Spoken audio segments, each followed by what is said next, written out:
First set of questions from Gabriel Gonzalez with Keysight Quest. Hey Michael, how are you?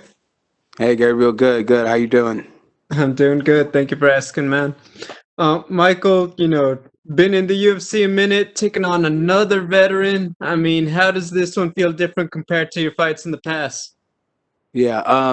The only thing that feels different right now is my mindset. I'm in a completely different mindset. I'm going into this fight nice and relaxed and refreshed, and I'm excited to fight. Clay's a great guy. I've always said he's a pioneer in the sport, future Hall of Famer in my book, and I'm excited to get in there and share some hands with him. When you got a guy like Clay and there's so much film, so many of his fights are out there, right? Where do you even start when it comes to breaking him down? Do you look at the old stuff? Do you only focus on recent with your coaches? How does it work? We only look at the recents. We look at some of the old ones that we compare, but you're only good as your last fight, so they say. So I kind of want to stay and look around and see what he's been doing his last few fights. Nothing really has changed much. He's still the same grinding fighter. And we have practice and we've prepared to beat that. How do you get the job done this Saturday? Um, any way that presents itself, that's how I'm going to get the job done. I'm always in there looking for knockouts, as you guys know, and that's going to be on my mind. But the more important thing is getting a win, and I'm very prepared to start fast and continue that way. Hey, thank you, Michael. Good luck. Thank you. We'll take our next set of questions from Nikita Korshin with Sport Express.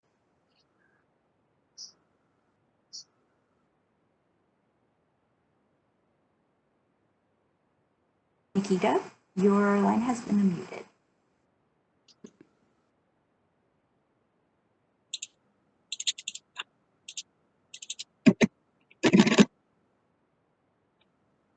I think we're having some technical issues there. I'll jump to Santiago Santage with 85. Michael, greetings from Amsterdam. I have two short questions for you. Is Henry Hooft going to be in your corner on fight night? And what kind of influence has Henry had on your fight career? Um, Henry's a great coach. We've been in this game from the very beginning. Ever since he came over to the States. But unfortunately, he's not going to be in my corner. I've made some changes, and I'm no longer down in Florida full time. And it's just time for me to just make some changes. You know what I'm saying? He's always in my corner spiritually, and he'll be there. In spirits cheering me on, and that's where that is. Thank you for the time and good luck on fight night, Michael. Yeah, thank you. We'll take our next set of questions from Chris Decker with Talpa. Hi Michael, how are you doing? Good. How you doing? Clay Guida, you said is a veteran of the game. You're known for your speed. Is that something that we really see? Like, all right, that's where I have my advantage. Absolutely. I've always used my speed to my advantage, and that's definitely one thing that's going to be a huge aspect of me getting the win Saturday night. I've gotten faster, I've gotten stronger, my footwork has gotten better, and I'm prepared to do whatever it takes to win.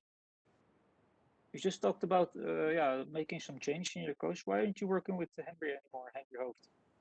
Oh, it's no big reasons. I just, some fighters get at a point in their career where they just need a little bit of a change and some different looks.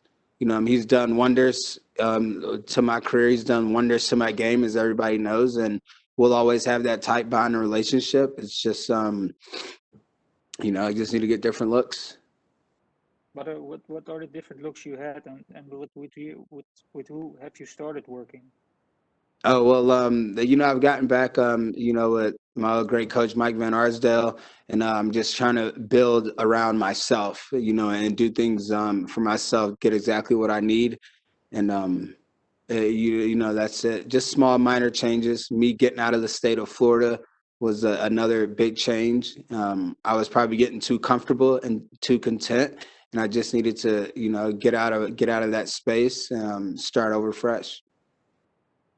Was there something wrong with Florida, or was it just more of like just a new beginning?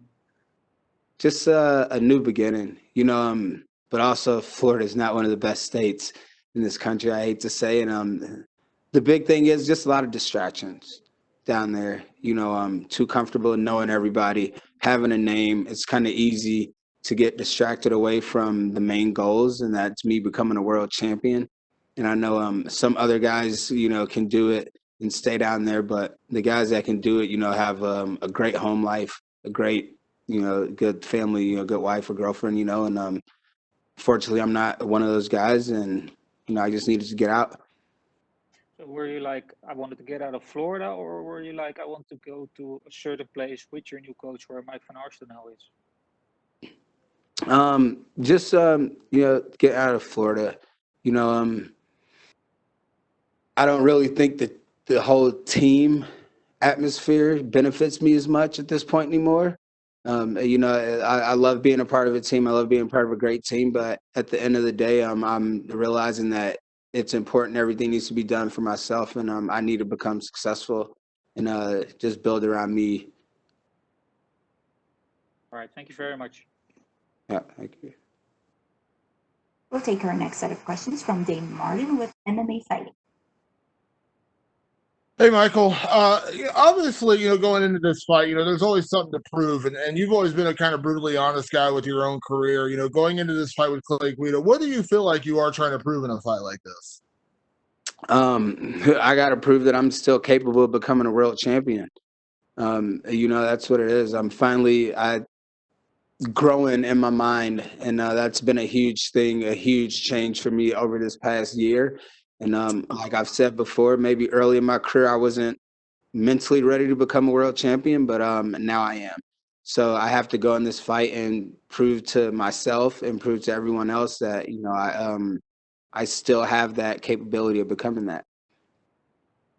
I know you've answered some variation of this question numerous times, but I'm gonna ask it again in a slightly different way. You've had these fights where you have wins over guys like Dustin Poirier, who a lot of people would consider as kind of the uncrowned champion right now, with Khabib retired. You had that battle with Justin Gaethje. You've had those fights where you're so close, and then something has gone wrong or whatever, and you've lost it. What do you feel like is the difference to get over that hump, to have that moment? Because I know it doesn't make it any easier that you had a very close fight with Justin Gaethje. You wanted to get a win. But what do you feel like is the difference to kind of get over that hump? Me being mentally strong, not allowing myself to get caught up in certain positions or losing focus. That's what it's been. So now I'm fully prepared. I'm going into these fights. Maybe I was training my body so much and I was forgetting the most important muscle in our body, and that's our mind. So I've really focused on building that, getting stronger, staying focused, and that's going to be the key to getting over this hump. You talk about the mentality, though, knowing that you're a guy who did, knock out Dustin Poirier, did go to war with Justin Gaethje, did have those kind of fights. Does that also give you confidence knowing that you are, just a matter of a few tweaks and changes away from making that run, being able to make that run at the top of the division?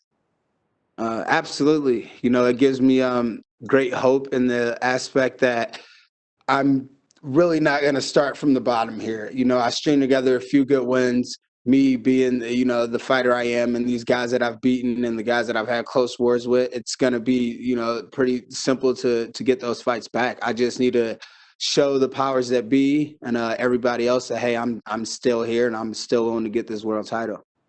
And last one for me, you mentioned the change in your training camp. It sounds a little bit more like you're doing kind of like a little bit of the boxing mentality where it's more focused on you versus the team. And obviously it's different strokes for different folks in terms of what works for them. But do you feel like that has been a big difference where you've kind of put the focus back on you as the centerpiece of the camp versus, a team where there are, 20 guys all training for fights at the same time?